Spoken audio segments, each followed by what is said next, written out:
Some marvelous news out of Mexico, who just defied the US's blockade against Cuba by accepting to have a corridor between Moscow, Havana, and Yucatan, Mexico.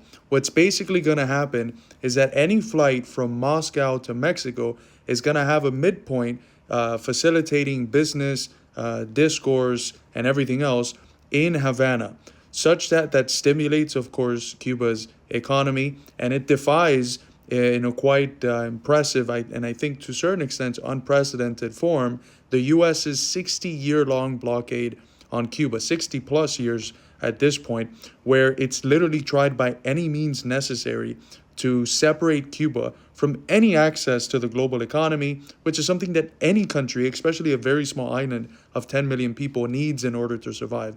So stuff like this is multipolarity beginning to take form. It's the world saying no to a situation where the U.S. can just arbitrarily push out a country from any form of global relations like it's done with Cuba, when after 30 plus years, the whole international community has told the U.S. to lift that barbaric and basically genocidal blockade it's placed on the Cuban people. So my applause to the Morena Party, to Claudia Sheinbaum, and to Mexico for facilitating, along with Moscow, this corridor that I think is going to greatly help the Cuban economy.